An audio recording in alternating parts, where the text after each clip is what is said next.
not me breathing. I need like I need so clever at this.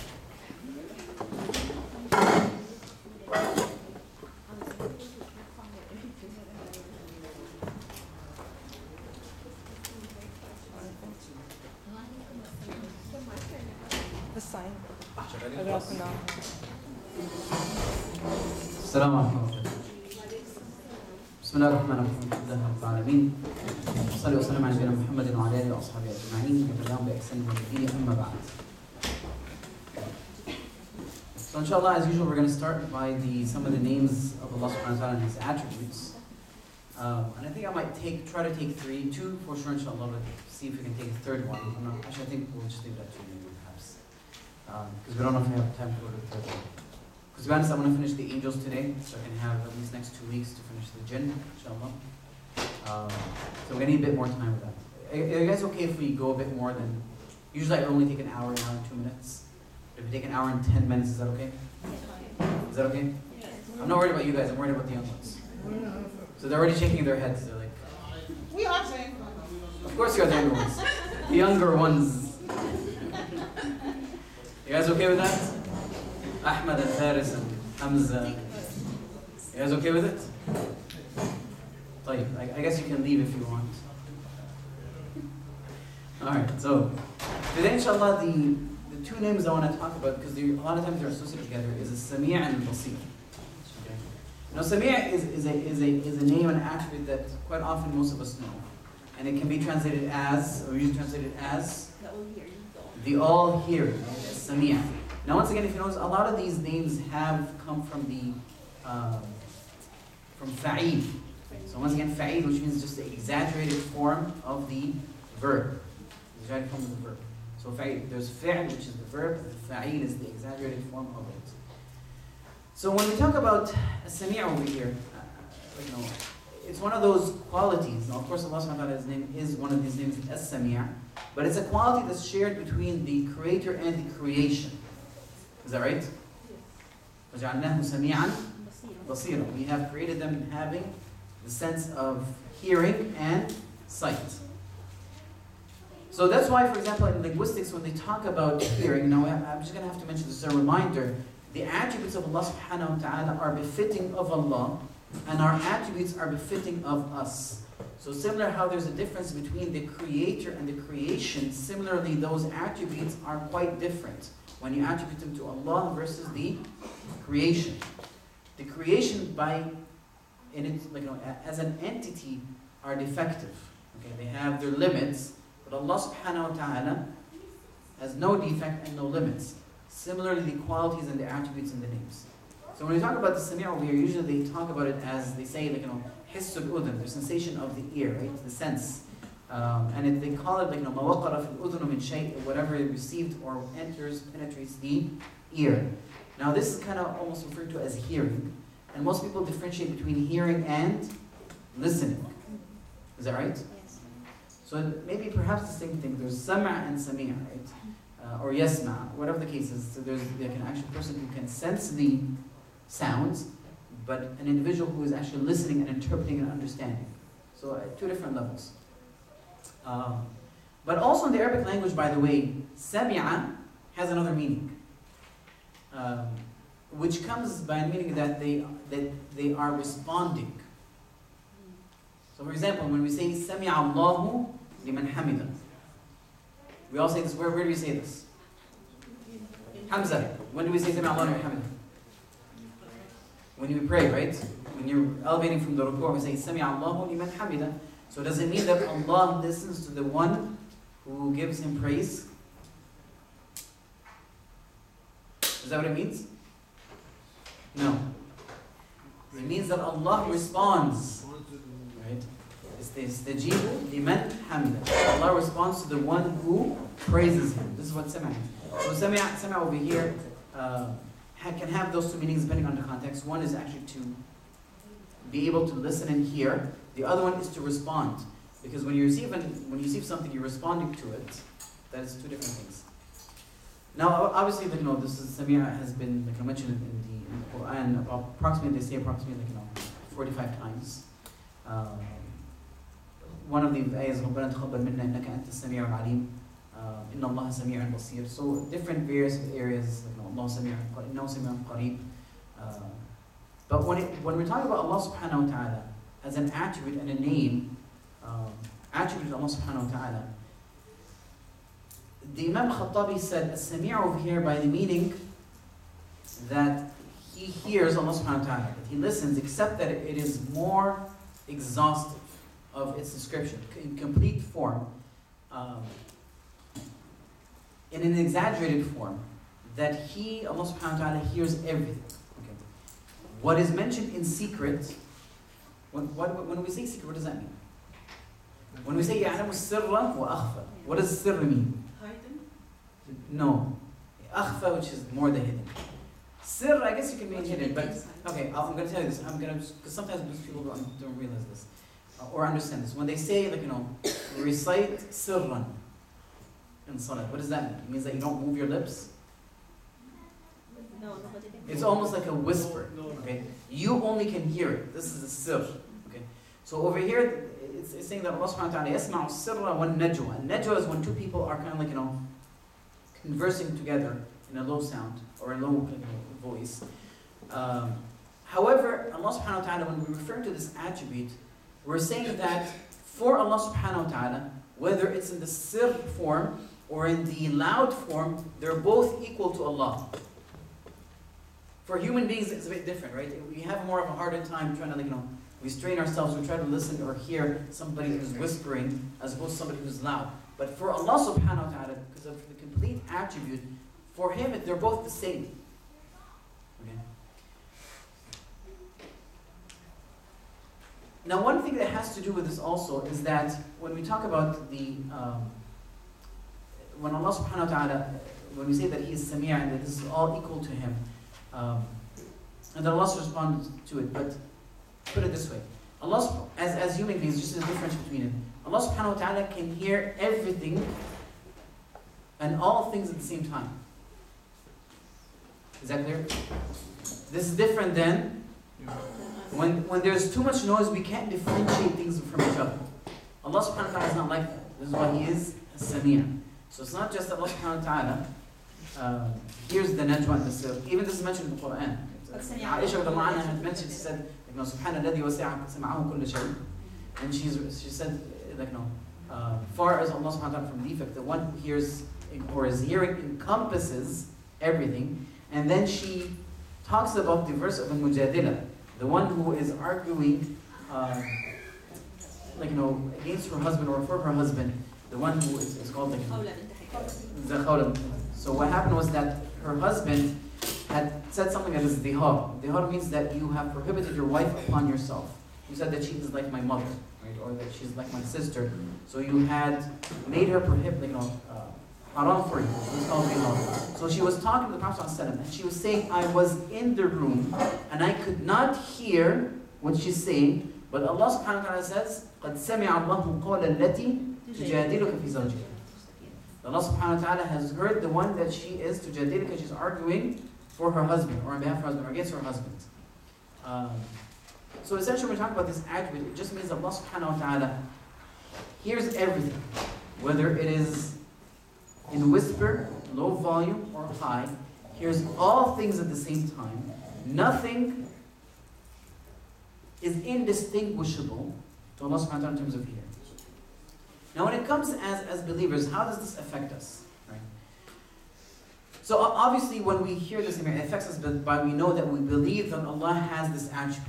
Okay, but how does this affect us? One of the most important ways it affects us is that we know that if Allah hears us, we should be very careful what we say. Okay. Is that right or wrong? So whether it is a lie, or whether it is that we are saying something that is wrong, or it's cursing, or whatever the case is, we are sure that we cannot hide it from Allah subhanahu wa ta'ala. By the way, some of these believers believed, when they had this debate among themselves, does Allah subhanahu wa ta'ala hear us if we whisper? Some of these believers said, no, Allah does not hear us if we are whispering. My 4-year-old had an issue with that, with both the characteristic of hearing and seeing. He says, how can Allah see me if I'm in the house? Or if I'm hiding underneath the blanket? Or how does Allah hear me if I'm whispering in your ear? You can't hear me. Okay. The problem is that what he did was he looked at the attributes of the human and he is thinking that Allah's attributes are the same. They're not. They're befitting of Allah subhanahu wa ta'ala. Now once again we also believe that's not the same. And the fact that we know that Allah subhanahu wa ta'ala is here encompasses everything and completing everything really should make us very conscious of what we're doing and what we're saying at the same time.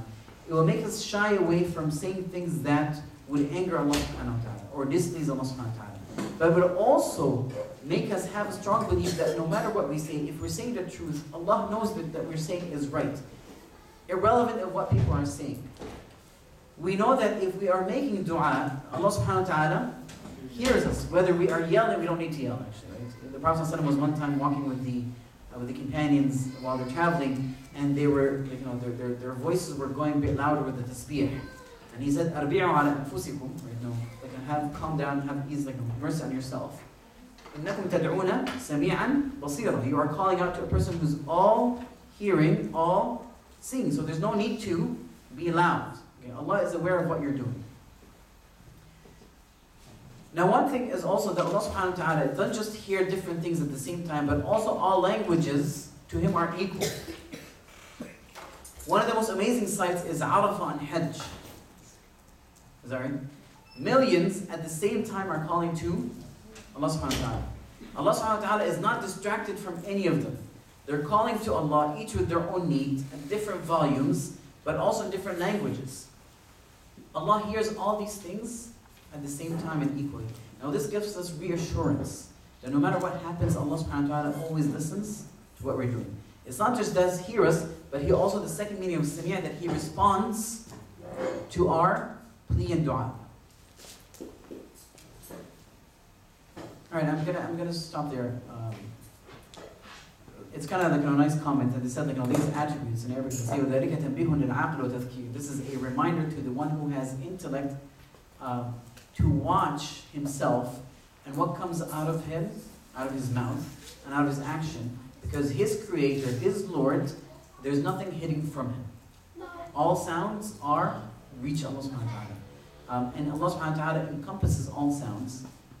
And He can hear all these things. And so whomever believes in this, has a firm belief, naturally would watch his actions and his speech. So this is why it's one of these interesting, good things to know about the action of Allah. Now the second attribute is al-basir. Al-basir means all seeing. Okay. Now once again, the creation also sees, they have vision, but the vision of Allah is completely different than creation. The creation is limited, Allah is not limited. Okay, so the attribute is befitting to Allah subhanahu wa ta'ala's attributes and qualities. Now of course this was mentioned in the Quran also about 40 something times. وَاتَّقُوا اللَّهَ وَعَلَمُوا أَنَّ اللَّهَ بِمَا تَعْمَلُونَ بَصِيرٌ. Have taqwa of Allah subhanahu wa ta'ala and know that Allah is all seeing of what you do and perform. And so what that means when it comes to Allah subhanahu wa ta'ala is that Allah subhanahu wa ta'ala literally sees everything. Nothing is hidden from the sight of Allah subhanahu wa ta'ala. His eyesight encompasses everything all at the same time, whether there is light or darkness. As many scholars they say, يَرَى دَبِيبَ النَّمْلَ السَّوْدَاء عَلَى الصَّخْرَةِ الصَّمَّاءِ فِي اللَّيْلَةِ السَّوْدَاء. So which means that Allah subhanahu wa ta'ala can even see the black ant on the completely black stone on the darkest of nights. Allah subhanahu wa ta'ala can see everything from the heavens all the way until the seventh earths. What is internal and hidden is similar to Allah subhanahu wa ta'ala's sight as what is being exposed in the outward. Okay? Whether it's out in the open or hidden, Allah can still see it. So it really makes no difference. Allah subhanahu wa ta'ala is all seeing of all these things. What's above the heavens and what is below in the depths of the earth. Allah subhanahu wa ta'ala knows this. And so if we know this, we know that Allah subhanahu wa ta'ala has this beautiful characteristic that He sees everything. And also we can bring that He hears everything, which also automatically means that Allah knows everything. Is that right? You guys all agree? Okay. Which means we can't really hide anything, can we? Yes. Can we hide anything? No? Are you sure? We can't. Literally, we can't. This gives us a sense, or that we should, if we believe in this attribute and understand its extent, we should feel shy of Allah seeing us in a way that would displease Him. But rather, we'd want Him to see us performing acts of worship, things that would please Him. If you're conscious always of Allah subhanahu wa ta'ala, that He hears you and sees you, you want to make sure that you're in the right place all the time and never in the wrong place. We don't want Allah subhanahu wa ta'ala to see us, for example, committing a sin, whether it's in a bar or whatever party you're at, or whatever the case is, or even the type of interaction with people. Allah is watching you. Does not matter where you are. You're being watched by Allah subhanahu wa ta'ala. He's a witness on you, upon you. And He hears what you're saying, and so you have to be very conscious of this. It will make us, if we are really conscious of this, it will make us not want to commit any of those things that would anger Allah subhanahu wa ta'ala. Because He knows it. And want to draw closer to things which please Him. But it also, by the way, a lot of times, I want to bring this out, sometimes they explain that Allah subhanahu wa ta'ala is Sami' and Basir, He's Alim, but He's also Khabir. What's the difference between Alim and Khabir?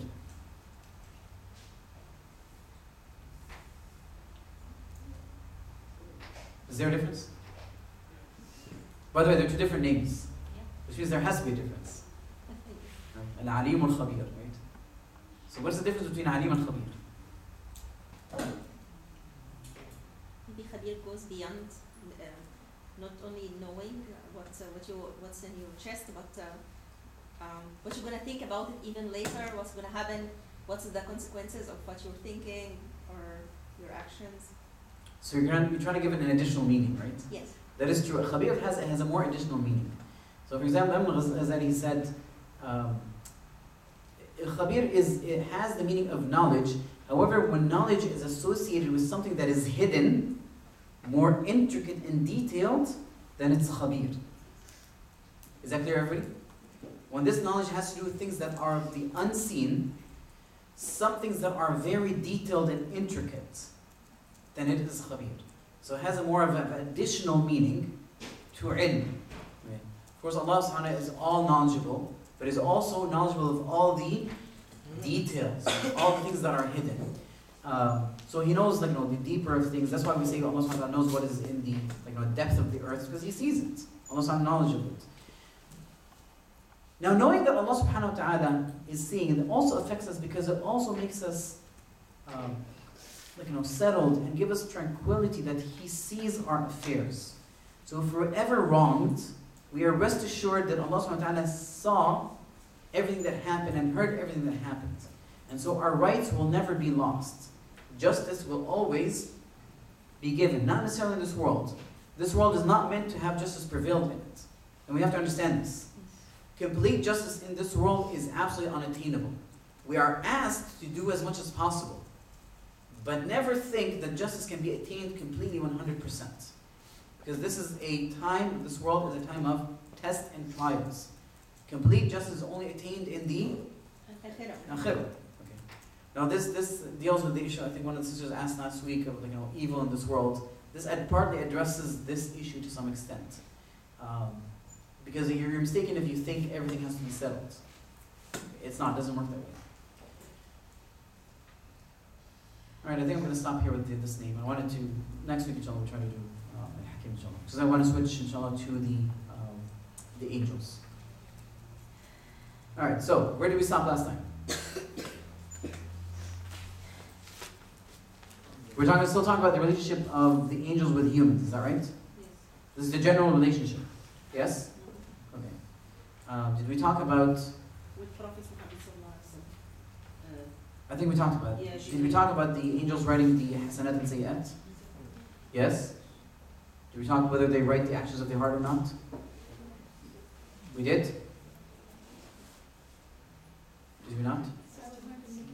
You were not in the class. Who was in the class? Ibrahim, you were in the class last week, right? No, you weren't. Good luck. Hamza was here though. Tayyib, did we talk about this? You don't remember? Tayyib. Can anybody remind me? You started about. Sorry, so you said what?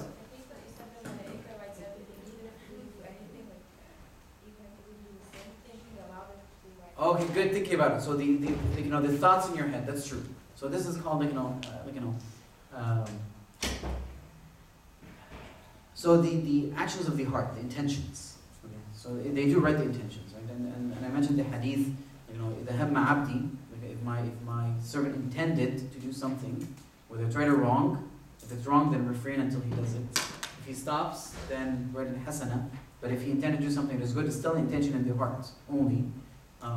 Then write it as a hasana. If he does it completely, then multiply it. Yes?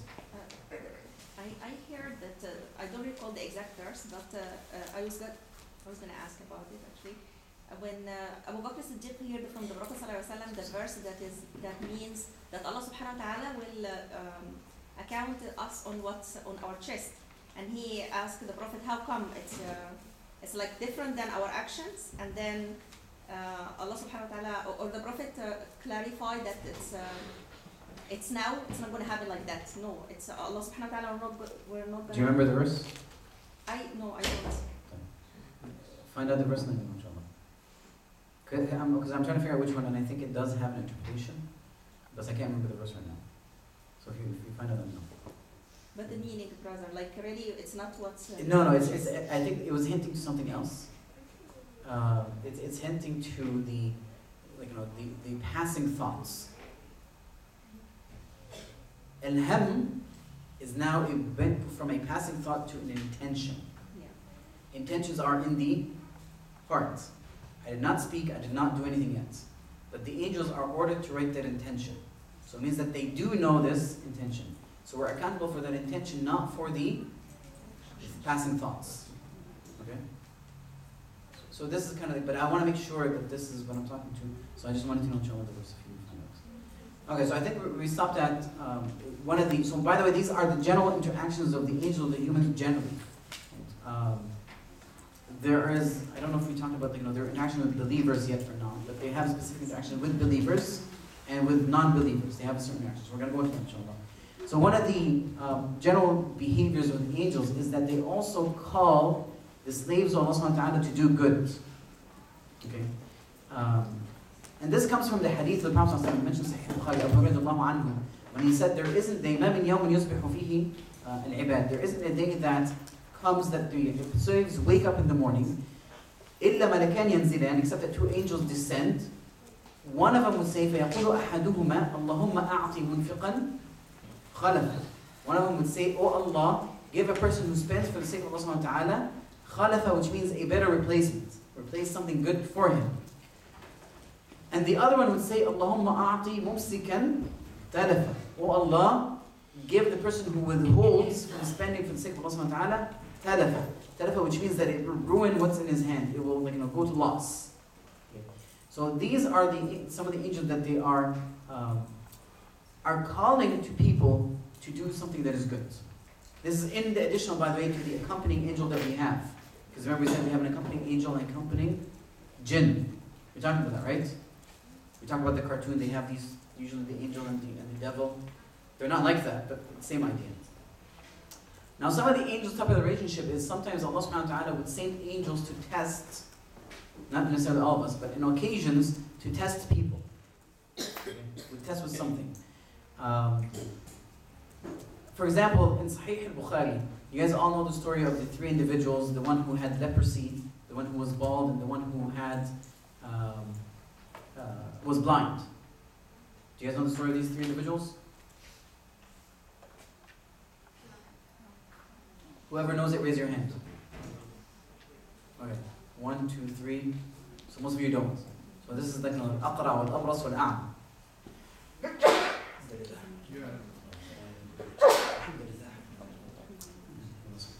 So quickly, the story has to do with that Allah subhanahu wa ta'ala sent to test these three individuals, had sent them to three individuals. One had leprosy. You guys don't know what leprosy is? Okay. So one had leprosy, another one was blind, and the third one was bald. he sent to them an angel to test them. So he came to the person with leprosy and he said, أَيُّ شَيْءٍ أَحَبُّ إِلَيْكَ? What's the most beloved thing to say? So the one with leprosy obviously said, he said, I want a beautiful, لَوْنٌ حَسَنٌ, a good color, because leprosy removes the coloration of your skin. وَجِلْدٌ حَسَنٌ, and good skin. وَيُذْهِبْ عَنِّي الْأَذَى, and to make this harm that has afflicted me to go away. الَّذِي قَدَّرَنِي النَّاسِ, the people, like, they think I'm disgusting, because leprosy does affect your skin tone. Sometimes it causes bumps, lumps, and in fact, if the more devastating ones, it actually starts eating at your bones and stuff like that. You lose limbs and digits, right? Your phalanges and so forth. I'm sorry, just for some reason scientific terms coming to my head. I apologize. But your fingers and your toes and all these things. But anyway, so he said that this would go away from you. So what he did was the angel also asked him, what wealth do you prefer? He said al-ibn, right? That it is the camels. Or some narrations say al-baqa. So what had happened was that the angel had wiped on him, and he lost the leprosy is gone, and he gave him what he wanted, but he gave him a pregnant camel. Okay. And then he went to the person who was bald, and he asked him, what would you like? He said, Sha'arun Hasan, I want a beautiful hair. And that people, what they disliked from me would go away. And so he wiped on him, and all of a sudden he had this beautiful hair, and he asked him, what wealth do you like? He said, cows, and so he gave him a pregnant cow. And then he went to the blind one, and he said, what would you like? What's the most beloved thing for you? He said that Allah subhanahu wa ta'ala would return my sight for me. And so he wiped on him, he returned him, gave him the sight back again. Now, this is an angel, of course, sent by Allah subhanahu wa ta'ala to do all these things. And he said, what is the most beloved wealth for you? And he said, sheep. So he gave him a pregnant sheep. Time passes by, and the one who had the camel now has almost a valley full of camels. And the one who had a cow, he had a valley full of cattle. And the one who had a sheep, he has a valley full of sheep. Now he came to each one of them, again, the angel, and he came in the exact same image that each one of them before had. So he came to the one with leprosy in the form of a person who has leprosy. And he came to him and he said, رَجُلٌ مسكين, I am a person who is miskeen. قَدْ انْقَاطَعَ بِي الْحِبَادِ, that all ropes have been cut from me in my travel. So he's عابر سبيل. And I have no way, فَلَا بَلَغَ لِي الْيَوْمِ, there is no sustenance or providence for me that I can attain, إِلَّا بِاللَّهِ ثُمَّ بِكَ, except by Allah and from you. I asked you for the one who has given you this beautiful skin, okay, and this beautiful color, and this wealth, to give me a camel, so I can ride and go back home. So what did this person say? He said, Al-huququ kathira, right? I have a lot of obligations, a lot of responsibilities. And so the guy with the leprosy, he said, it looks like I might know you, right? He said, weren't you the one with leprosy that people disliked you? So he's reminding the favors of Allah subhanahu wa ta'ala, because he said, I ask you by the one who gave you this stuff. He said, weren't you the one with leprosy, people were disgusted from you, and weren't you poor than Allah gave you? So what was the man's response? He says, إِنَّمَا وَرِثْتُ هَذَا الْمَالِ كَابِرًا عَنْ كَابِرٍ. I inherited this wealth, كَابِرًا عَنْ كَابِرٍ, lineage from lineage, from grandfather to grandfather. So what did the angel say? He said, إِن كُنْتَ كَاذِبًا, if you're a liar, فَصَيَّرَكَ اللَّهُ إِلَى مَنْ كُنْتَ, then Allah would return you back to how you were. And then he came to the bald person in the same image that he wasn't before, and he told him the same thing, right? And the bald person responded in the same manner. And then he came to the blind person in the same form as the blind person, and told him, I'm a miskeen, I'm blind, ibn sabil, can you give me something that I would attain, I asked for the one who has given you your eyesight and this wealth to give me, right? So what did the person say? This person was different than the other two. He said, كُنْتُ أَعْمَى فَرَدَّ اللَّهُ إِلَيَّ بَصَرِي, I was blind and Allah gave me the sight. So he acknowledged the bounties of Allah. So he told him, take whatever you want. Okay. Now this was the test. Take what you want and leave what you want. By Allah, لَا أُجْهِدِكَ الْيَوْمَ بِشَيْءٍ, I would not prevent you from anything, or follow you, or give you a hardship from anything. أَخَذْتَهُ لِلَّهِ عَزَّ وَجَلَّ, you take it for the sake of Allah subhanahu wa ta'ala. So the angel said, he's still in the form of human, he said, أَمْسِكْ مَالَكَ, hold your wealth, فإنما ابتليتم, you were tested. فقد رضي الله عنك, Allah subhanahu wa ta'ala is pleased with you and He's angry with the other two. Okay, so they're set as tested. Now the other types of relationship with the human beings, that there are angels that, in terms of relationship with humans, that are responsible for taking the soul of humans. Okay. Are they one angel or multiple angels?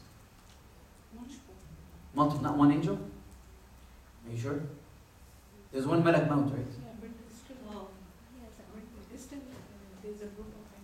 There's a group of them. There's multiple angels of death. No, one angel. One angel of death? But he has like an army working for him. Like he has so many of the angels. Helpers, assistants. Yeah. That's true, right? Allah subhanahu wa ta'ala said, mentioned in the Quran, قِيلَ يَتَوَفَّاكُمْ مَلَكُ الْمَوْتِ الَّذِي وُكِّلَ بِكُمْ ثُمَّ إِلَيْهِ تُرْجَعُونَ. That's referring to the angel of death. But the other one is وَيُرْسِلُ عَلَيْكُمْ حَفَظَةً حَتَّى إِذَا جَاءَ أَحَدَكُمُ الْمَوْتُ تَوَفَّتْهُ رُسُلُنَا. Right? تَوَفَّتْهُ رُسُلُنَا وَهُمْ لَا يُفَرِّطُونَ. Once the death comes, right, يُرْسِلُ عَلَيْكُمْ حَفَظَةً, like an angel that guard you. حَتَّى إِذَا جَاءَ أَحَدَكُمُ الْمَوْتُ, the death comes to a person. توفته رسلنا, that are rusul, which means the ones who be sent. So they're a group they will take.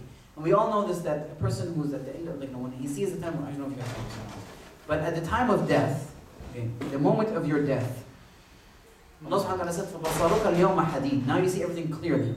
People actually will see the angels. The Prophet in the hadith, he said, يَرَى مَلَائِكَ مَدَّ الْبَصَرِ, to the extent of your eyesight. And they're either the angels of mercy or the angels of punishment. And so when the angels of mercy, he actually sees them. But at this moment, you cannot speak anymore at that time of death. And so you see all these angels, and then the angel of death comes. Once he takes out your soul, these other angels take it from him quickly. And they either wrap him in a cloth from heaven or a cloth from the hellfire, one or the other. But anyway, so these are the angels. Now, quite often, tanzi' ruh, which means that they rip the soul out. For the believer, it's ripped very leniently and gently, but for the disbeliever, it is a very strong, harsh rip. But anyway, now there are other angels in relationship with humans. At that moment, some of their jobs is to give glad tidings to the believers. إن الذين قالوا ربنا الله ثم استقاموا تتنزل عنهم ملائكة ألا تخافوا ولا تحزنوا وأبشروا بالجنة التي كنتم توعدون. So at the time of death, the people who are believers, الذين قالوا ربنا الله, Allah is our Lord, ثم استقاموا, they were steadfast on this. Now these are the conditions. They said Allah is our Lord, and the condition is that they were steadfast on this. They're not going left or right. تتنزل عليهم الملائكة, the angels will descend upon them at the time of death. Do not fear, have no fear, لا تخاف ولا تحزن, and have no sadness. وأبشروا, and have glad tidings, بالجنة, with Jannah, that you were promised. Not just that, they say نحن أولياؤكم في الحياة الدنيا وفي الآخرة. We are your friends, your companions, your supporters in this world and the hereafter. وَلَكُمْ فِيهَا مَا تَشْتَهِي أَنفُسَكُمْ, and in this hereafter you have all your desires, whatever you desire. وَلَكُمْ فِيهَا مَا تَدَّعُونَ. Okay, so all your desires, all your requests, all you want will be in this Jannah. So this is a glad tiding. We're talking about believers right now, right? Just for the believers. The other type of relationship that happens with all the creation also is the angels of death. Not the angels of death, the angels of the grave. Munkar wa Nakir. There's all the different types of relationships. Just tell you different classes of angels. Of course, these two angels, once a person dies in the grave, they put him up standing, right? They sit him up and they ask him 3 questions. What are the 3 questions? ما ربك؟ دينك؟ وما قولك في النبي الذي أرسل لك. So these are the questions. What is your religion? Who's your Lord? And who is this person that was sent to you? Okay. So we really need to know the answer for these questions. Maybe perhaps in details and ask upon. Yes? The sequence is different or is always first, second, third, or it could be... Doesn't matter, Ya Sheikh. At this point, I don't think we really care. But one of the interesting things is that a believer, it's almost as if they woke up. Okay? It's almost like they woke up. In some narrations, the believer, if they're used to saying the dua, right? When they're waking up, this is the first thing they say. So the angels will just kind of okay, they are the answers. Other believers, when they wake up, they look at them and they say, I just want to go pray. Leave me pray. Because they almost see light. And they feel like it's almost the sun. And they feel they woke up, so they want to pray. Fajr, whatever the case is. And so they tell these angels, let me be. I don't want to you're distracting me. I want to go pray. And so subhanAllah, it's amazing. It's almost like what we live by is what's going to happen when we wake up in that first night in the grave. We're going to be answering those questions. And so this is why it's important. The Prophet ﷺ said, whomever lives by something, he will die by it. And whoever dies by something, he will be resurrected by it. Okay? Which is very important for us. This is why it's very important for us to be very steadfast, to be very conscious of what we do, and especially not to do things that are wrong because we might die in that state.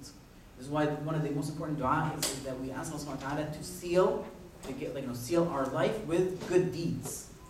Okay? To seal our life with good deeds.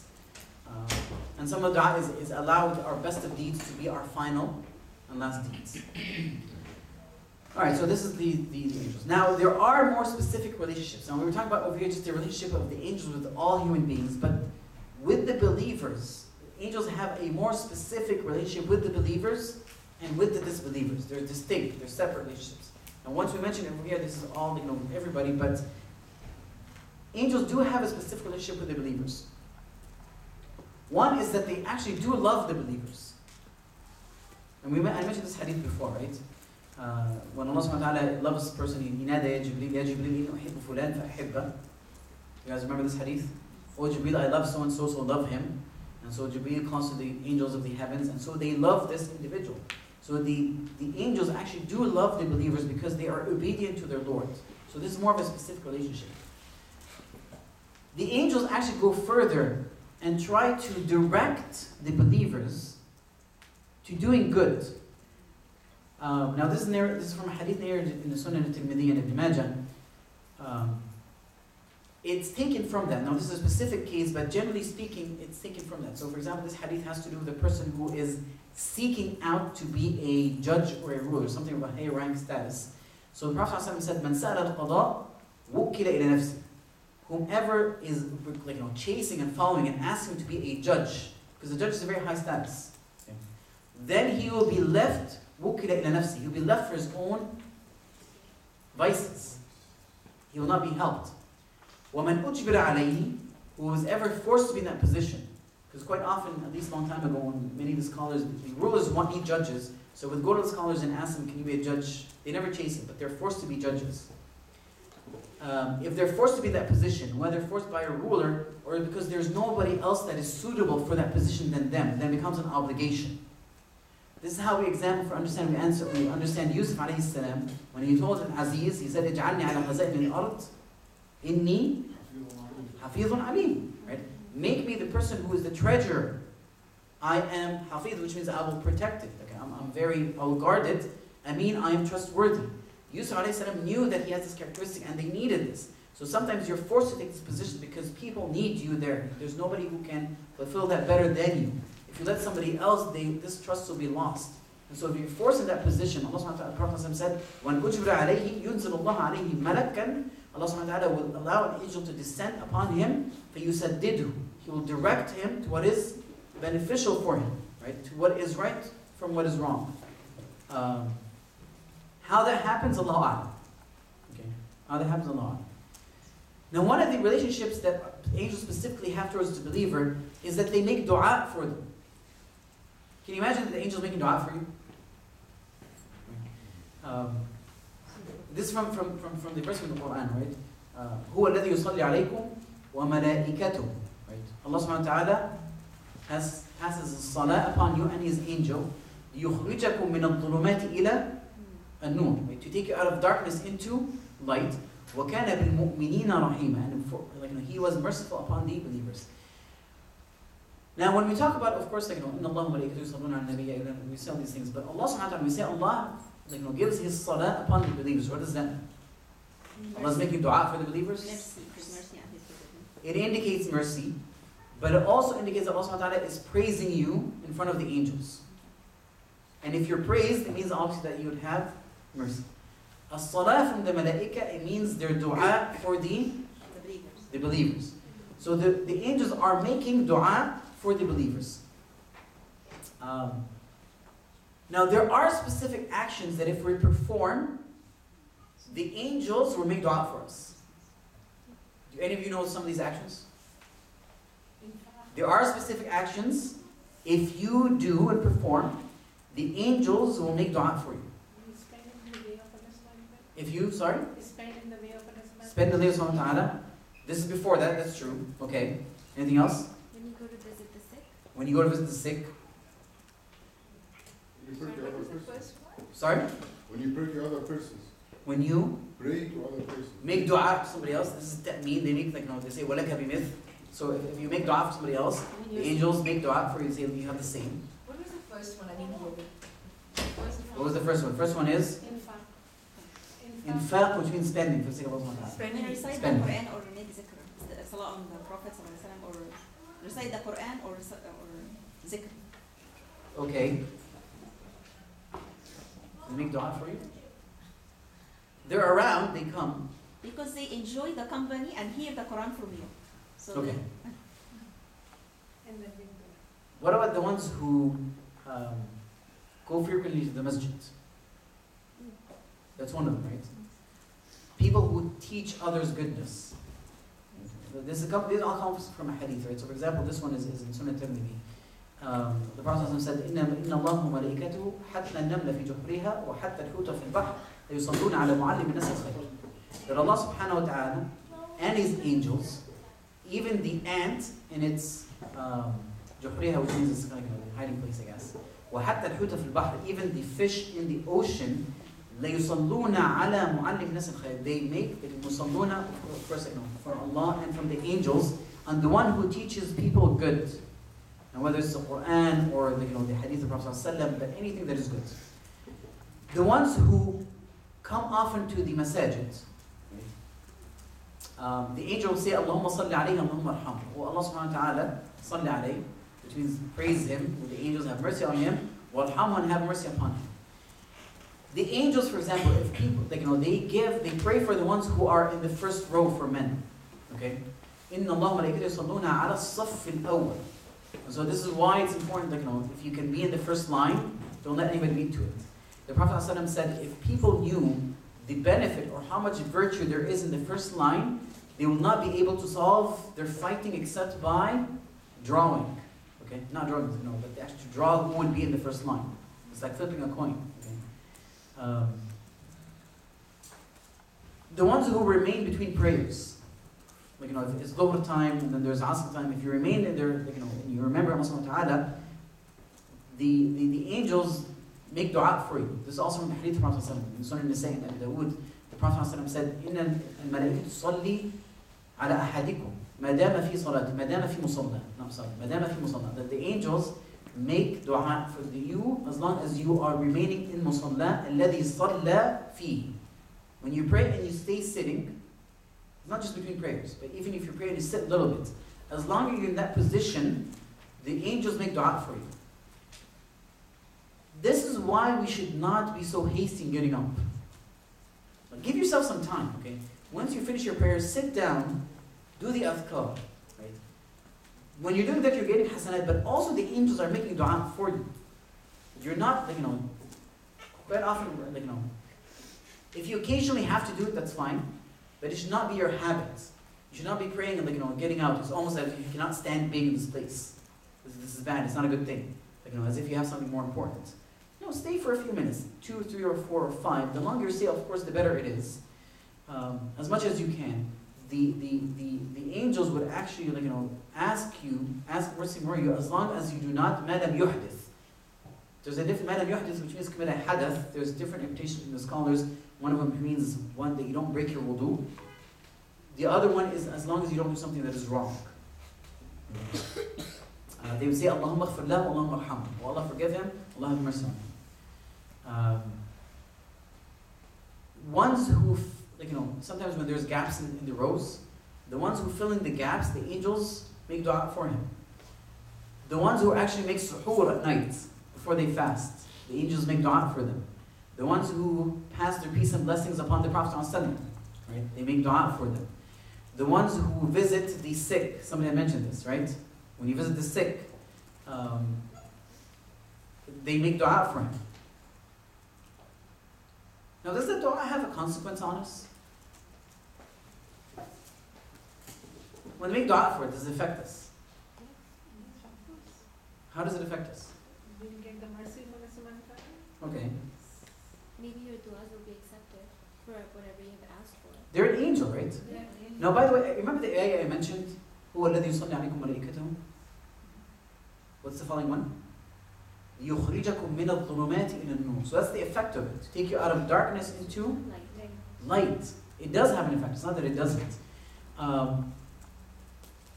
The darkness includes things such as disbelief, sins, disobedience. Okay, it moves you away from that into the light, which is the obedience, the tawheed of Allah subhanahu wa ta'ala, and so forth. So if you notice, the more good deeds you do, the more the dua the angels make for you, right? When they ask for forgiveness for the believers, so they do ask for forgiveness. The verse of الَّذِينَ يَحْمِلُونَ الْعَرْشَ وَمَنْ حَوْلَهُ يُسَبِّحُونَ بِحَمْدِ رَبِّهِ وَيُؤْمِنُونَ بِهِ وَيَسْتَغْفِرُونَ لِلَّذِينَ آمَنُوا. Those who are around the arsh, the throne of Allah subhanahu wa ta'ala, the ones that carry the throne of Allah subhanahu wa ta'ala, and the ones who are around it from the angels, يُسَبِّحُونَ, right? They praise Allah subhanahu wa ta'ala, وَيَحْمِدُونَ بِحَمْدِ رَبِّهِمْ, they praise Allah subhanahu wa ta'ala, and they do tasbih Allah subhanahu wa ta'ala, and they believe in Him, and what do? They ask for forgiveness for those who believe. They say, رَبَّنَا وَسَعْتَ كُلَّ شَيْءٍ رَحْمَةً وَعِلْمًا. You encompass everything in mercy and knowledge. فَاغْفِرْ لِلَّذِينَ تَابُوا وَاتَّبَعُوا سَبِيلَكَ. Forgive the ones who have repented and followed your path. وَقِهِمْ عَذَابَ الْجَحِيمِ. And protect them from the hellfire. رَبَّنَا وَأَدْخِلْهُمْ جَنَّاتَ عَدْنٍ الَّتِي وَعَدْتَهُمْ. Allah subhanahu wa ta'ala allow them to enter the Jannah, Jannat Adnin, the beautiful gardens, that they're going to remain in, that you promised them. Not just that, وَمَنْ صَلَحَ مِنْ أَبَائِهِمْ وَأَزْوَاجِهِمْ. And whoever is pious from their spouses and their parents. وَذُرِّيَّتِهِمْ and their offsprings. إِنَّكَ أَنْتَ الْعَزِيزُ الْحَكِيمُ. Right? So these are all beautiful du'as that the angels make for the believers. Now when we know this, what kind of relationship would we want to have with the angels? When somebody's making dua for you, wouldn't you love them? It doesn't matter if you hate them. If you hate a person, and every time he sees you, just does dua for you all the time, you're gonna end up like, why do I hate this person? Right? The only thing they does is make dua for me. Okay. These angels constantly make dua to you if you are a believer, if you are pious, if you do good things. But it also means that the opposite is true. If you're not doing good things, they're not gonna make dua for you. Right? Not necessarily, right? If you're gonna be doing things that are horrible or bad and you're angry at Allah subhanahu wa ta'ala, it might probably be the opposite. If you if you are not doing things that the angels want to be in, or be in places the angels want to be. So for example, in the sittings of knowledge, in sittings of dhikr, when you read Quran, the angels want to be there. Right? They'll make dua for you. There are special angels that Allah subhanahu wa ta'ala created. They roam around and they search for people who are sitting around Allah subhanahu wa ta'ala, and they sit with them and ask for forgiveness for them. And they witness. And they kind of they move from one group to the other. Between I guess between Fajr and Asr, they kind of move. A group of angels come down and the other ones go up. And these are the ones that's called yata'aqabun, right? They follow one another for you. But as if you see good deeds, what they do is they bring the angels closer to you. Now, if the angels are close with you and protecting you, would there be rooms for the shaitan? This is one of the most important ways that we protect ourselves from the shaitan. Right? Alright, what do I want to mention? How long have you been? Okay. Now one of the interesting things the angels do also, because when they have to do the relationship with the believers, is that they also transmit to the Prophet ﷺ when we pass our peace and blessings to the Prophet ﷺ. So that's why many scholars, they actually tell you that the Prophet knows who passes, who says Allahumma salli wa sallim ala Muhammad, because it reaches the Prophet ﷺ. Can we see angels in our dreams? Human manifestation, I think. No, this is like, we can't see actual like full-fledged angels when we're awake, but we can see them if they transform into human beings. But can we see them in our sleep? I never saw it. No, I'm serious. It's just a question. Can we, is it possible for us to see angels in our sleep? Not No, I don't it's know. sometimes you feel like you're guided in the sleep, like something you're worried about and Allah guides you, so maybe angel does that. Okay. Yes, we see it in the human being shape. Yeah, In the human being shape. Okay. Now, here's the rule, right? This is something from the unseen, right? The only way we can affirm or negate is if we have evidence. Is that right? Yes. So the evidence is, yes, we could see the angels in our sleep, because it happened to the Prophet ﷺ, but it also happened to some of the Sahaba. So the Prophet ﷺ, he would say, for example, two angels came and they took me in the dream and the same thing. But also some of the Sahaba, it happened to them. So this is in Sahih al-Bukhari, when Abdullah ibn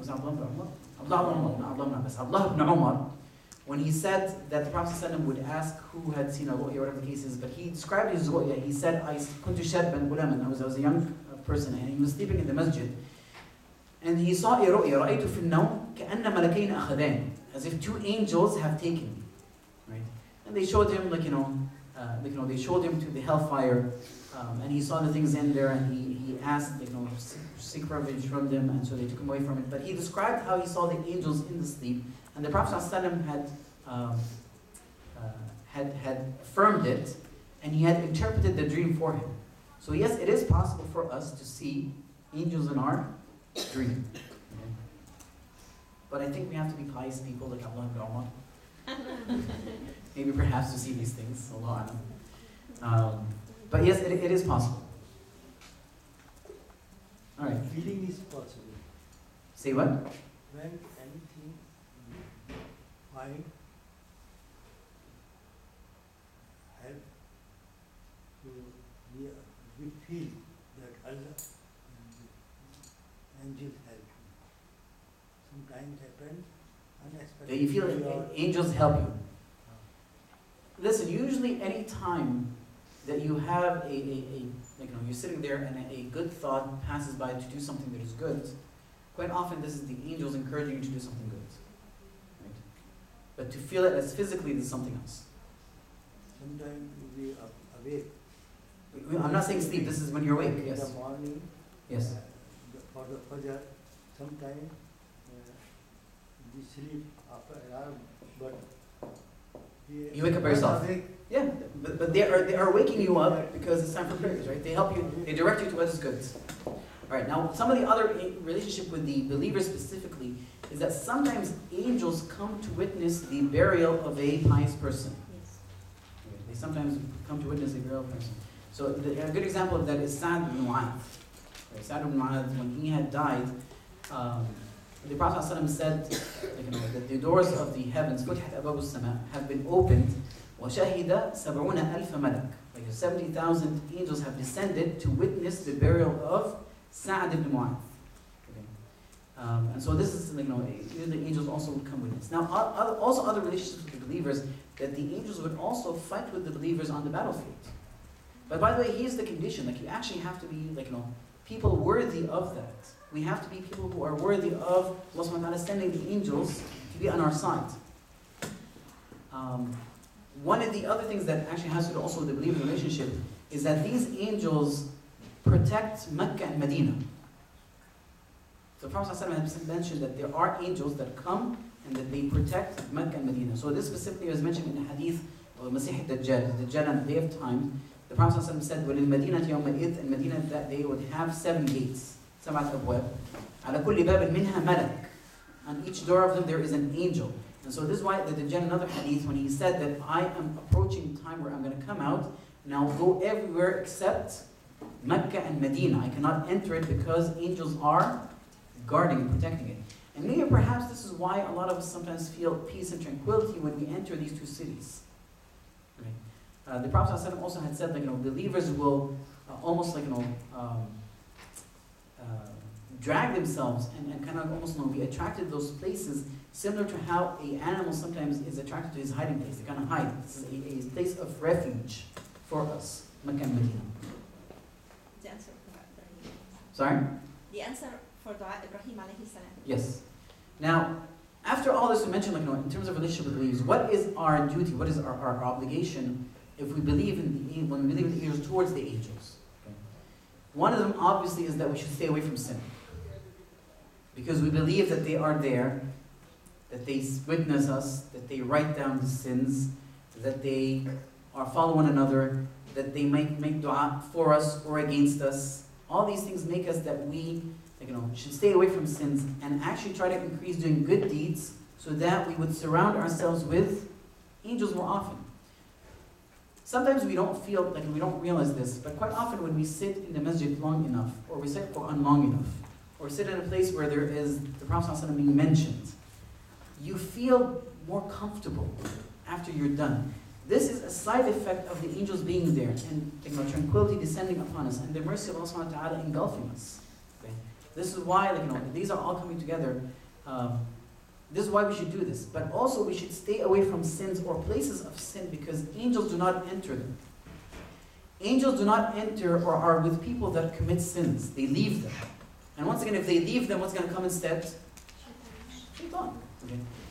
This is why, for example, the angels do not enter a house that has statues or a dog, for example. They don't enter that place. This is my own theory, by the way. I think it's one of the greatest, shaitanic schemes that they convince people to have dogs at home. Almost every person has a dog now, right? And they think they're the most beautiful animals and stuff like that. There's no angels in the house, right?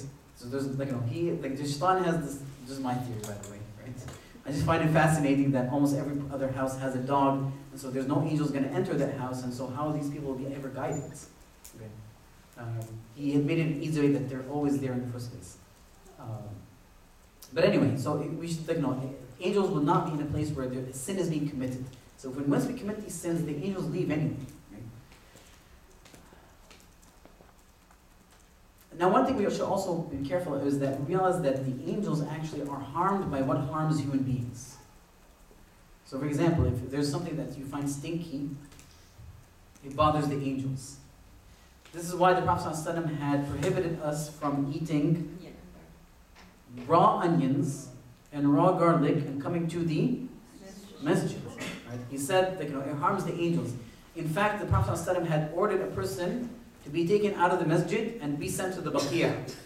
You know where the baqiyah is? Where they bury the dead. He told the person, don't pray with us. He told the Sahaba, take him from the masjid, put him out in the baqiyah. So this is, by the way, in the hadith, right? The Prophet said, "Man akala thawma wal basala wal kurrath."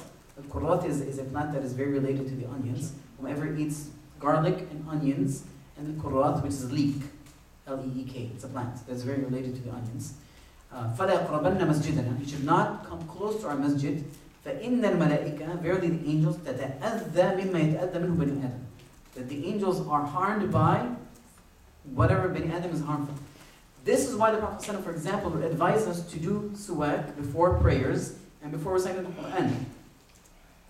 When the Prophet ﷺ was asked, why don't you eat onions? He said, إِنِّي أُنَاجِي مَا لَا تُنَاجَوْنَ. I talk to whom you don't talk to. He's referring to Jibreel. Okay. The Prophet doesn't want to eat onions so that he won't bother Jibreel, it doesn't harm him. But anyway, there's a couple of things. Alright, now what is the relationship between the deviant and the disbelievers? We're talking about the relationship with the believers, now with the disbelievers. The relationship is suitable to that, or is befitting of those individuals. So, for example, it is the angels that bring punishment to the defiant and non-believers. A perfect example is the Qawm Lut, right? People of Lot, Qawm Lut, when they have committed fornication, homosexuality. The punishment was that Allah subhanahu wa ta'ala sent angels to punish them. Okay, so they actually punished the non-believers. Not just in their lifetime, but sometimes even in their death. But before that, the angels sometimes actually, they curse the disbelievers. They curse the sinners. Similar to how إِنَّ اللَّهَ وَمَلَائِكَتَهُ يُصَلُّونَ عَلَى النَّبِيِّ, or هُوَ الَّذِي يُصَلِّ عَلَيْكُمْ وَمَلَائِكَتَهُ. Allah subhanahu wa ta'ala, He does salah over you and His angels. For the disbelievers, Allah curses them and the angels curse them. Right? Somebody's reciting something. عليهم لعنة الله والملائكة Great. والناس إن أجمعين. الذين كفروا وماتوا هم كفار أولئك عليهم لعنة الله وملائكته والناس أجمعين. Now, it's a misconception to think that the angels curse only the disbelievers, but they also curse individuals who committed specific sins. Hamza, how are you doing? Good. The angels also curse individuals who commit certain sins. Now, I want to remember these sins. Hamza, remember these sins with me, okay? Some people don't think of these as sins, but the actual angels curse them. The Prophet ﷺ said, "Man ashara ila akhihi bihadida, fa inna al-malaikata la'anah." What does that mean? Translate, you know Arabic, come on. "Man ashara ila akhihi bihadida, la'anathu al-malaika, fa inna al-malaikata la'anah." Translate. أشار إلى أخيه يعني إيه؟ What? Guys, we just can't hear you. He? I know أخي has to do that. أشار إلى أخيه. What does that mean? شاور على حد. Point at. Okay, good. Whomever points to his brother with a, what's a hadida? A piece of metal. Okay. If there's a piece of metal, you point it like you can imagine how it is, right? You may be angry or whatever, you just kind of like point you with the metal to your brother. لعنته الملائكة. وإن كان أخيه لأبيه وأمه. Even if it was his brother from his father and his mother. Okay. Now what if it's a weapon? Right? An unsheathed sword or a gun, or it's more befitting, right? There's a reason for this, because you can so easily afflict harm when you do this. This movement itself, right? It almost like, it's enticing more violence. Whether intentional or non-intentional. You get aggravated, you have something in your hand, and you're pointing it at somebody else. What are you going to do with it? The least you're doing is you're terrifying your brother or sister. Right? The least of it is that you're making them feel threatened. This is not a feeling that we should have in our fellow brothers and Muslims and sisters. So it is our right to always feel a sense of peace and tranquility and safety. Once you threaten that, this is bad. So this is why this has this consequence, that if you make your brother or sister feel unsafe by this action, and it also can result in something more harm, whether intentionally or non-intentionally. And so the Prophet ﷺ said, prevent all this. Whoever does it, the angels would curse them. Okay. Then anhu. What does la'na mean? Why are the sisters answering more questions than the brothers? طيب خلاص, they're smarter, alhamdulillah. You guys can argue, can you? You're not answering any questions. طيب خلاص, then hands down. Now you got these excuses. No, I was joking. So what does it mean? And la'na means what? Okay, you gotta translate this. Being deprived of Allah. Deprived, expelled from the mercy of Allah. Okay. Now, one other thing. So, Hamza, how many you mentioned? One thing, which is to point a metal at somebody else. Okay, threaten them. The other thing that the la'na, like one of the other instances, that one of the actions that bring upon the curse from the angels, are those who intervene and prevent the rulings of Allah to be executed. Unfortunately, this is almost in almost all Muslim worlds. How many countries actually the rules of Allah are being established? Zero. Almost zero, right? Almost zero. Maybe there's a few places. So the Prophet ﷺ over here says, "Man qatala amdan," whomever purposely kills somebody, فَقَوَدُ يَدَيْهِ. Qawad, which means the punishment or the exchange. So a person who kills, he has to be either killed or he has to pay diya. Okay? Or he can be forgiven by the people who, or the family of the deceased. So the Prophet ﷺ said, فَمَنْ حَالَ بَيْنَهُ وَبَيْنَهُ, whomever intervenes and prevents from this being established, فَعَلَيْهِ لَعْنَةُ اللَّهِ وَمَلَائِكَهُ وَالنَّاسِ أَجْمَعِينَ. So if you prevent the Allah subhanahu wa ta'ala's rules to be executed, then you have the curse of Allah and the angels and all creation. Now, how do you prevent this? It can be done in several ways. Most people do this. If you're a person of a high status, a position of power, and this is your child, or your cousin, or your friend, what happens quite often? They stop it, right? Some sort of, intercession, bribery, whatever the case is, okay? In another hadith, the Prophet ﷺ said, من آوى محدثا, right? من آوى محدثا, من أحدث حدثا أو آوى محدثا فعليه لعنة الله وملائكته والناس أجمعين. Whomever commits a hadath or hides, conceals, a person who commits a hadath. Hadath over here has one of two meanings: either an innovation in religion, or they have committed a crime. So you're hiding this person, okay? You're concealing the person who committed a crime, or you're concealing the innovation that they have performed in this religion, which is also considered a crime. Then they have the curse of Allah or His angels. So those are three different actions, for example, that would allow, or that would make the angels curse an individual. All right, so this is the end of it.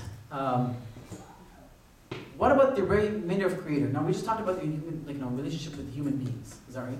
Now there are other creations other than human beings, and there is a relationship between angels and those creations, whether they control them, where they send them, such as the mountains. We have the angel of the mountain. Whether it's the the rain, the clouds, many of the other things. There are angels that are associated with them. Now, inshallah, I'm going to end this class by asking one question, which is usually discussed between scholars. Which is better, angels or humans? Humans are better. Humans are That is the question. Yeah, Who is better? Humans are better if they are following 100% the rulings of Allah subhanahu wa ta'ala and Prophet Muhammad sallallahu alaihi wasallam. Okay, so slowly, because I'm losing track. Yeah, You because- said what? And humans are better than angels. Humans are better than angels? If humans are 100% following the rules of Allah subhanahu wa ta'ala and Prophet Muhammad sallallahu alaihi wasallam. If they are 100% following the rules of Allah and the Messenger. I'm going to stop you there. Yeah, because. I'm going to stop you there. No, because I have a question. Yeah. What human follows everything 100%? Yeah, if not 100%, but 99.99? yeah. Yeah, to the, I mean, they are trying to. Strives, trying to. Okay, They're continue. trying to. Yeah, they're Continue. Because we have free will. Okay. We can do the sins too. But angels don't have free will. They cannot do any bad kind. Okay. So humans are better than angels if they are. If they're pious. And if they're not pious? On the right path. And if they're not pious? Then definitely angels. Then angels are better. Okay. Anybody else? When Allah subhanahu wa ta'ala ordered the angels to go down to Prophet Adam, so this is the indication of we can reach a higher status if we are really trying to be pious and close to Allah. If you're pious, okay. Anything else? I don't know. Ask forgiveness and try to repent. Okay. So is it, anybody disagrees with this? But isn't kind of just You know that scholars actually disagreed with this. Scholars disagreed with what you're saying, by the way. disagree? Disagreed. Yes. Isn't the Many scholars disagreed with what you're saying. saying that فضلناهم على كثير ممن خلقنا. Ah, So it means that we preferred them over many of So it's what not we all. have created. So this is one of the evidences that many of the scholars use to say that angels are better than humans. Because first of all, angels never disobey Allah subhanahu wa ta'ala. Humans disobey. It is in their nature to be defective, to commit sins. But the angels are not. But they don't have the option. The argument, yes, Sajid. I have a total point They of view. don't have the Another point of view. Yeah, Okay. I have no sanad wala, but from my philosophy, internal philosophy, there is no comparing. You cannot compare between angels and You cannot compare between oranges and apples, right? Yeah, Alright. it's not a different story. Good point. Because angels, and Allah subhanahu wa ta'ala created the angels to be يسبحون ويحمدون Okay.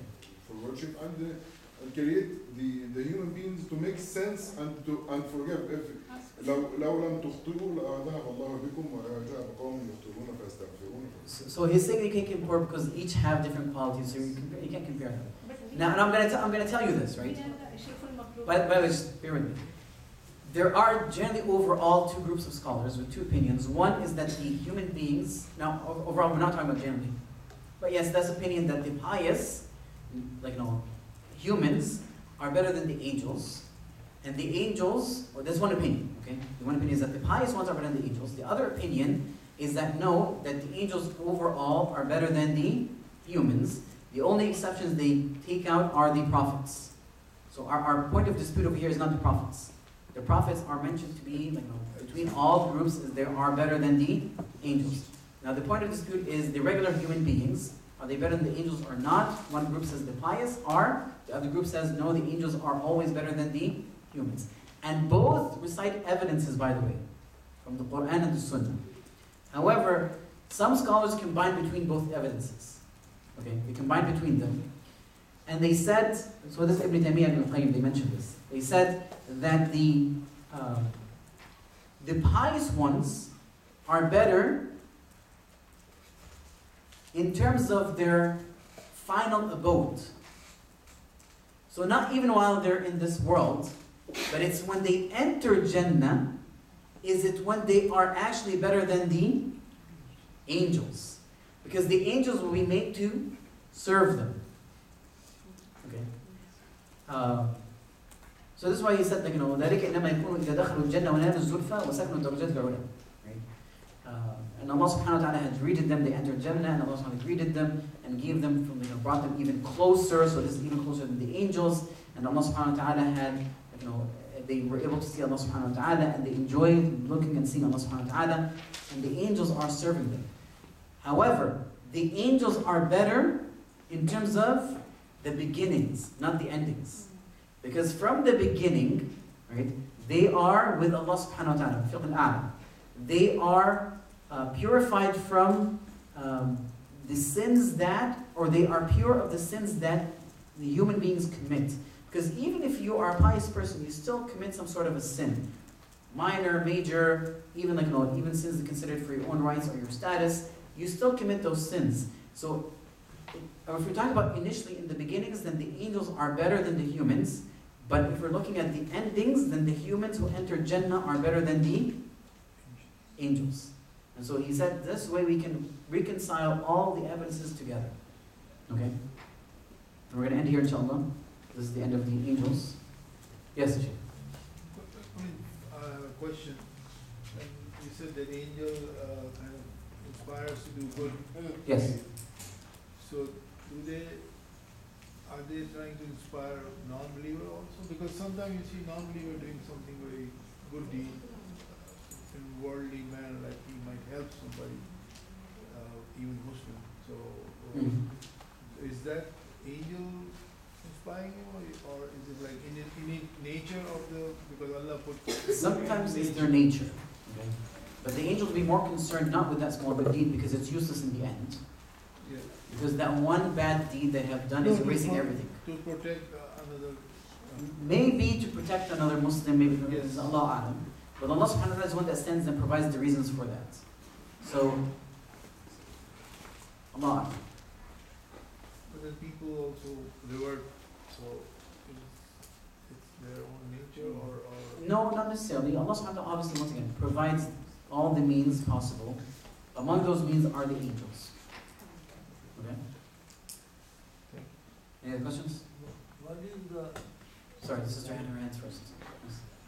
Just as you said, Prophet Muhammad, that you're not supposed to threaten or to point to your brother. It's just really hurt me badly to see people spreading rumors without, like, simply, hear, oh, this person is that bad, I need feedback, and simply came to me and repeated it. Well, I feel like that's why it's haram in the first place, right? no, I feel like that's how some people really don't know that what they open their mouth is great sin and ghaiba and eat your blood, your brother of flesh, like simply by repeating certain words mouth to mouth without confirming.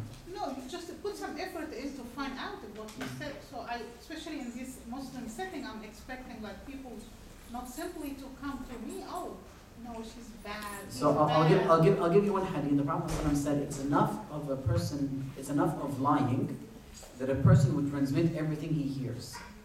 It's a serious issue. Right? ألا يكب الناس على Hasayda said this is also another addition. But just the fact, because some people say, hey, I just heard this, right? Yes. Well, it's enough of a lie. No, but they That you judge and transmit- they act on what they hear too. I know, but I'm giving you the least, like no, I'm talking about the least level how bad it is. Anything more than that is even worse. It is enough, consider a lie, it's bad enough that you transmit everything you hear, let alone do more than that. I'm supporting what you're saying, but I'm giving you like, this is the least of damage. It's even worse, a bit more. It's very dangerous. Convict? So- You It's enough of a lie that a person would transmit, relay, repeat everything that they hear. And that is why the samt, being silent and not, is one of the. I think it was Abu Bakr Siddiq said, if there is anything that is more rightful of being imprisoned, it's your tongue. If there's anything more rightful of being imprisoned or put in prison, it is your tongue. Because of how much damage it can do. You can do a lot of good, but it can do a lot of damage. And that goes back to the hadith the sister had mentioned, that people fall on their faces in the hellfire because of what their tongues have. What they have reaped. It's not about angels, by the way. We're going to something else now. This is a question. Yes, Ajay, you had a What question. is the right way to do dua if somebody requests you, What's the right way of doing dua if somebody requests you for dua? asks you for dua? If somebody... ask for dua, Yes. and what is the jointly after prayer, what is actually is the concept of dua?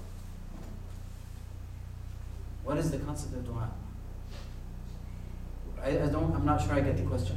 Sometimes somebody requests you to do dua for after prayer, jointly in the group. Okay. So what is the actual hadith and So you're asking how does a person do dua if somebody asks you to do dua, right? So the Prophet ﷺ, quite often people would come and ask him, like, make dua for me, and he just makes dua. He just raises his hand and makes dua. It's as simple as that. Right? not group in the Oh, so you're asking about group prayer? du'as. Okay, so we're going over more of fiqh issues thing. I want to keep this limited to, we can talk about this later, but just because I want to finish this session over here. But I So if think anybody has, something is very important here. I know actually, because we want. Maybe if I pray to God that my prayer is not accepted by maybe some other good person, I must So be isn't praying that for ill them. thinking of Allah subhanahu wa ta'ala? What do you mean? إساءة About الظن me, it's بالله not عز about وجل. Allah. يا شيخ هذه إساءة الظن بالله عز وجل. أنا عند حسن ظن عبدي بي. أنا عند ظن عبدي بي. فإن ظن بي خيرا, then that's it, right?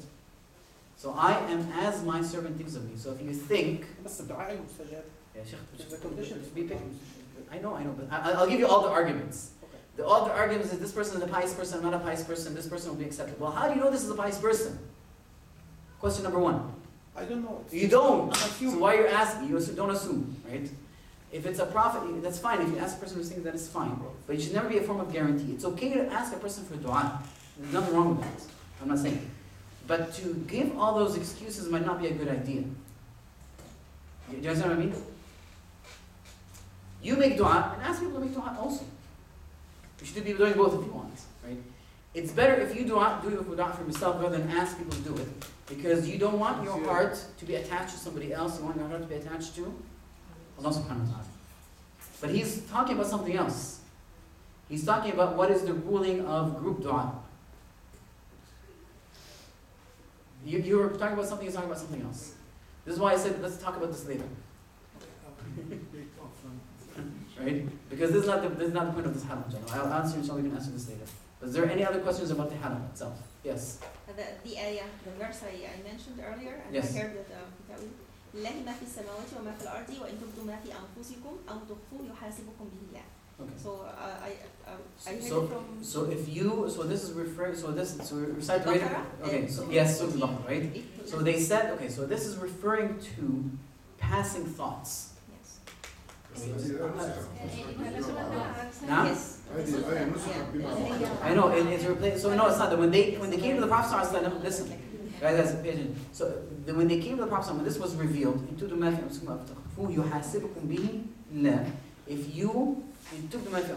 you reveal or talk about what is in your minds, in your chest, or you hide it, Allah will take you accountable for it. Yes. Is that right? Yes. Now, I want you to think about two things. Remember the hadith, we talked even then about Hamm al-Abd. This, by the way, does not contradict this. Because when we think of your being judged for it or punished for it, we're thinking of the bad things. But we know that if you even intended, not just had a thought, if you intend to do something bad, and you didn't do it, it's not written.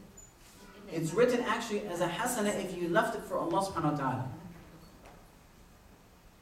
If I intend to do something bad, and then I said, no, I fear Allah, I'm not going to do this, it is written as a hasana. Okay. Yes, it's true if I went, if I intended to go to a bar, and I went to a bar, but I did not go into the bar because the bar was closed, you still get a sin. Okay? But here, this is not a passing thought, this is now a action. Okay?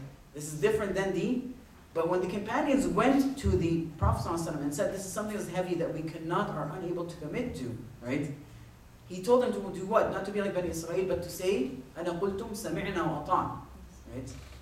Until their tongues said it so much and became heavy with it, Allah subhanahu wa ta'ala revealed, لا يكلف الله نفسا إلا وسعها. Why? Because we cannot control our thoughts. There's a difference between thoughts and materializing these thoughts to intentions. Because you cannot do that, right? We have ridiculous passing thoughts in our heads all the time. Okay? Allah revealed our thoughts to angels. Sorry? Allah revealed our thoughts to angels. Like Allah tells them this is his thought or Yes, our intentions can be seen by angels. Yes. Yes. So the thoughts become intention, and the intention becomes a deed, right? Yes. Action. Now, are we also, like, we have some bad thoughts, will we be punished for that? No, if there are passing thoughts, that is different. Okay? We all have that, right? Somebody angers you, like, man, I want to punch this guy. Oh, wait, no, I should not punch this guy, right? It's just a thought. Like, it just happens, okay? You're not going to act, you don't start going to the gym and practicing so you can see them again. No, you don't do all these things, right? It's just a passing thought. Done. Okay? Anything else? Next week, inshallah, we're going to try to wrap up the entire thing about jinn, hopefully in 2 halaqas. So it might be a bit crammed, but we'll try our best. Okay? And then, so this will leave us, I think, on the 29th of April. And then, unfortunately, we're not going to have anything until after Ramadan because I'm taking a 2-week break until Ramadan. And then, in Ramadan, we have a different halaqah, inshallah. We're going to start a halaqah that has to do with, it's called, it's not tafsir, but it's talking about the mawadi' al-Quran, the verses of the Quran. It's mawadi', it's general themes of the verses of the Quran. Now, we're doing this because we're not going to have enough time to finish the entire tafsir al-Quran, but it's a good idea to have an idea of each surah in the Quran, what its main topics, what it's addressing, right? And so hopefully, inshallah, definitely once a week, but maybe twice a week we'll do this. I'm not so sure when. So that we, by the end, as we are going through the Quran in Ramadan and the recitation of the first different surahs, we'd have an idea of what this is discussing. So inshallah, hopefully it might have a better effect on us. But quite often it's a good gateway for us to really comprehend the different surahs. Maybe entice us to know a bit more and go into tafsir. Alright?